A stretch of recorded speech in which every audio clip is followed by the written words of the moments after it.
If you've ever made a beautiful, nutritious meal for your family, only for your kid to survive on a yogurt pouch and air, this video is for you.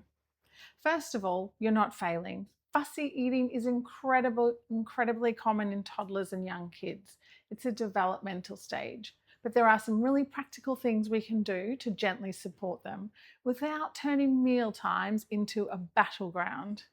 Today, I'm going to share 5 tips that have made a huge difference for me and my kids. Now, first up, let's talk about zinc. Nutritional deficiencies is not something many people talk about when it comes to picky eating. And zinc plays a really important role in appetite and taste. When children are low in zinc, food can literally taste really bland to them. Their appetite can dip and they may become more selective with foods. Research has shown that picky eaters often have lower intakes of nutrients like zinc and iron, and the tricky part is it becomes a bit of a cycle. They don't eat a wide variety of foods, zinc intake drops, taste and appetite reduces, and they eat less nutritional things and reach for things like bread, crackers, and yogurts. Now, I'm not saying every picky eater has a deficiency, but if your little one avoids meat, legumes, whole grains, or seems to have a very small appetite, it may be worth chatting to your GP or pediatric dietitian. Supporting nutrition behind the scenes can really help things shift forward. Okay, now let's try and keep meal times calm, predictable, and pressure free. This one is so powerful. You've probably heard it before, but toddlers thrive on routine. Try to have meals and snacks at roughly the same time each day. When they know food is coming regularly, there's less anxiety around it. At the dinner table, aim for calm, no pressure, no just 3 more bites and negotiations. And this is important. Try not to talk about the food on their plate. Instead, talk about your food on your plate. You might say, this cucumber is so crunchy and refreshing, or these potatoes are really fluffy. You're modeling curiosity and enjoyment without putting the spotlight on them. Also, avoid using dessert or sweets as a reward. When we say, eat your dinner and you'll get some dessert, it puts the prize, it puts the sweet food on a pedestal like it's the prize. It tells them that dinner is a chore and dessert is the real prize. We want all food to feel neutral, no pressure and no hierarchy.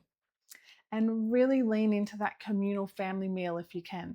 Sit together, eat the same foods, chat about your day, and let it be about connection, not consumption. Okay, this one can be a bit stressful for some mums because it can get messy, but let them serve themselves.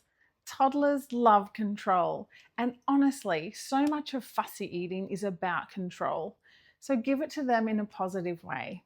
Put the food in the middle of the table and let them scoop up their own rice and veggies and choose how much broccoli or chicken goes onto their plate. Even very young toddlers can use a spoon and serve themselves. Might need a little bit of your help and it can get messy, but when they feel ownership over their plate, resistance often decreases. We're going to always include a safe food on their plate and have gentle, repeated exposure to all the other things we want them to eat. This is such a game changer. You've got to have that one food or 1 or 2 foods they like on their plate. It helps them feel safe and confident at the table. And then alongside that, offer 1 or 2 new or less preferred foods in just small portions so it's not overwhelming. And the key is no pressure to eat it. Exposure doesn't always mean, keep wiping the plate clean. It can mean looking at it, touching it, squishing it, smelling it, or giving it a lick. That is all progress. You can even make it playful, like, I wonder if this carrot makes a crunch sound, or shall we see if this is sweet or not? Research shows children often need up to 15 exposures to a new food before accepting it. Small, consistent exposure makes a huge difference over time. You can even use like a new funny plate or a muffin tin to separate foods. Sometimes the visual separation can make new foods feel less overwhelming for them. Now let's get them involved in preparing the food. This one can be so much fun. When children help prepare the food, they're far more likely to try it. Let them wash the veggies in a sink of water, stir the bowl, sprinkle herbs in, grate some cheese. You can even get some really good little kitty cutter knives that I use at home and are safe for little fingers. So this helps them build familiarity before the food even reaches the plate. And again, no pressure to eat it, just involvement and exposure.